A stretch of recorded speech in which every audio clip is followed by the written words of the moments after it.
Welcome back to స్వతంత్ర focus.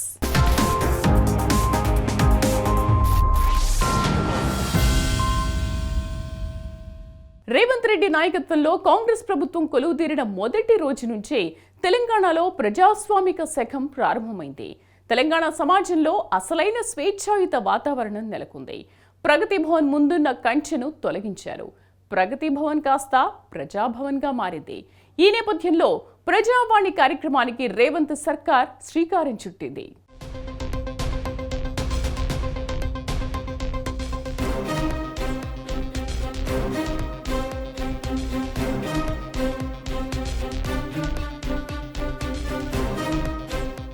Telangana ముఖ్యమంత్రిగా పగ్గాలు చేపట్టిన 100 రోజుల్లోనే యనుమల రేవంత్ రెడ్డి పాలనలో తనదైన ముద్ర వేశారు. రేవంత్ రెడ్డి ముఖ్యమంత్రిగా ప్రమాణ స్వీకారం చేసినప్పటి నుంచే తెలంగాణలో ప్రజాస్వామిక పాలన ప్రారంభమైంది. తెలంగాణ సమాజంలో అసలైన స్వేచ్ఛాయుత వాతావరణం నెలకొంది. సంస్కరణలకు పెద్దపీట వేశారు.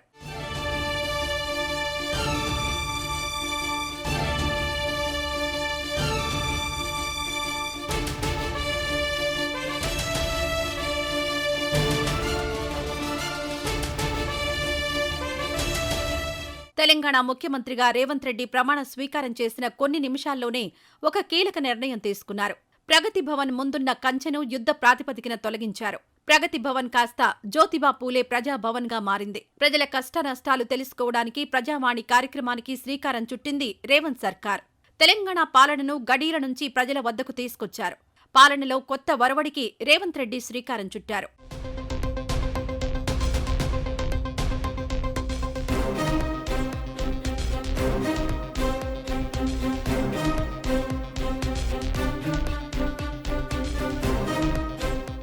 కాన్వాయ్లో కొత్త వాహనాలు, సెక్రటేరియట్లో ఛాంబర్ ఆధునికీకరణ, క్యాంపు కార్యాలయానికి కొత్త భవనం, ఇవన్నీ సర్కార్ ఖజానాపై అదనపు భారం పడతాయన్న అభిప్రాయానికి వచ్చారు రేవంత్ రెడ్డి.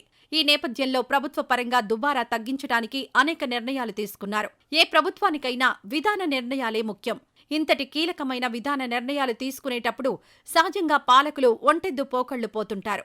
అధికారంలో ఉన్నాం కాబట్టి తమకన్నీ తెలుసునన్న అహంకారంతో ప్రవర్తిస్తుంటారు. అయితే రేవంత్ రెడ్డి ఈ ధోరణికి పూర్తిగా భిన్నం. ప్రభుత్వ పరంగా ఏ చిన్న నిర్ణయం తీసుకోవాలన్నా 1కి 10 సార్లు ఆలోచిస్తున్నారు. నిర్ణయాల పర్యవసనాలు ముందుగానే బేరీజు వేసుకుంటున్నారు.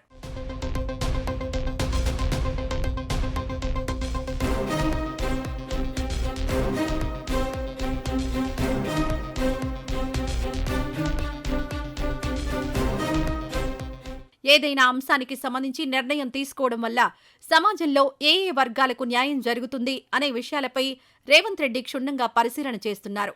ఎక్కడా తొందరపాటు ప్రదర్శించడం లేదు. ప్రధానంగా ఆయా రంగాలకు చెందిన నిపుణులు, అలాగే బ్యూరోక్రాట్ సలహాలు, సూచనలు తీసుకుంటున్నారు. దీంతో వివిధ మంత్రిత్వ శాఖల సమీక్షా సమావేశాల్లో ఐఏఎస్ అధికారులు తమ అభిప్రాయాలను స్వేచ్ఛగా వ్యక్తం చేయగలుగుతున్నారు. తమ అభిప్రాయాలకు ముఖ్యమంత్రి రేవంత్ రెడ్డి విలువ ఇస్తారన్న నమ్మకం ఐఏఎస్ అధికారుల్లో కలిగింది. గతంలో ఇలాంటి పరిస్థితి ఉండేది కాదని అంతర్గత సమావేశాల్లో పలువురు ఐఏఎస్ అధికారులు గుసగుసలాడుకుంటున్నారు.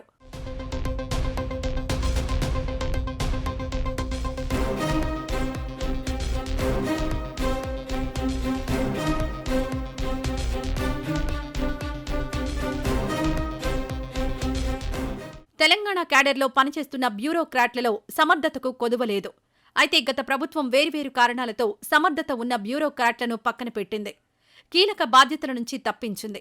ముఖ్యమంత్రి ఏం చెప్పినా జీ హుజూర్ అనే బాపతు అధికారులకే అప్పట్లో కీలక పోస్టులు దక్కాయి.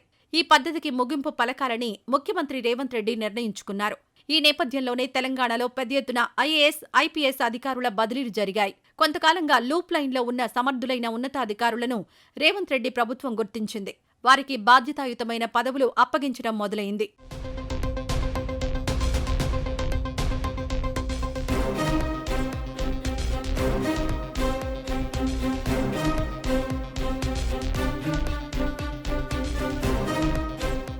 ఇక్కడ పోలీస్ వ్యవస్థ గురించి ప్రత్యేకంగా ప్రస్తావించుకోవాలి. పోలీస్ వ్యవస్థను రేవంత్ రెడ్డి సర్కార్ సంపూర్ణంగా ప్రక్షాళన చేసింది. ఒకవైపు పోలీసు ఉద్యోగం చేస్తూనే మరోవైపు సివిల్ కేసుల్లో తలదూర్చి కోట్లాది రూపాయలు వెనకేసుకున్న సీనియర్ అధికారులను గుర్తించింది. వీరిని పక్కన పెట్టడం మొదలైంది. కాకి యూనిఫాం వేసుకుని అక్రమాలకు పాల్పడితే సహించేది లేదని హెచ్చరించారు ముఖ్యమంత్రి రేవంత్ రెడ్డి. అంతేకాదు ఫ్రెండ్లీ పోలీసింగ్కు పెద్దపీట వేస్తోంది తెలంగాణ సర్కార్. సామాన్యుడు తాను ఎవరి వలనైనా నష్టపోతే తన బాధను చెప్పుకోవడానికి, సమస్యను వివరించడానికి పోలీస్ వ్యవస్థను ఒక వేదికలా మార్చాలన్నదే ముఖ్యమంత్రి రేవంత్ రెడ్డి లక్ష్యంగా కనిపిస్తోంది.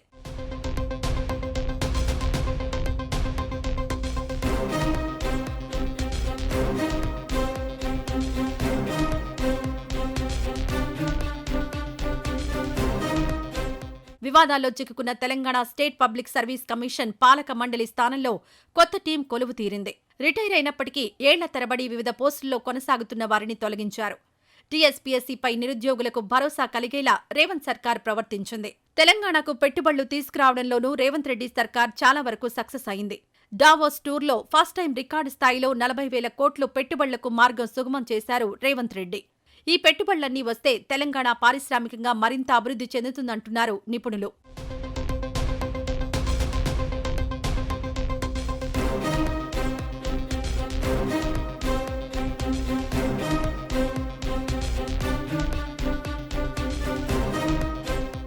ఏ రాష్ట్ర ప్రభుత్వానికైనా కేంద్ర ప్రభుత్వం అండదండ అవసరం. ఇక్కడ కేంద్రంలో ఉంది మన పార్టీనా కాదా అనే చర్చ అనవసరం. గతంలోని కేసీఆర్ ప్రభుత్వం ఇదే తప్పు చేసింది. ఈ విషయంలో జాగ్రత్త పడ్డారు రేవంత్ రెడ్డి. కేంద్రంతో సఖ్యతకు టాప్ ప్రయారిటీ ఇస్తున్నారు రేవంత్ రెడ్డి. కేంద్రం మద్దతుతో ఇప్పటివరకు పెండింగ్లో ఉన్న అనేక తెలంగాణ ప్రాజెక్టులు పట్టాలెక్కడం ఖాయమంటున్నారు నిపుణులు.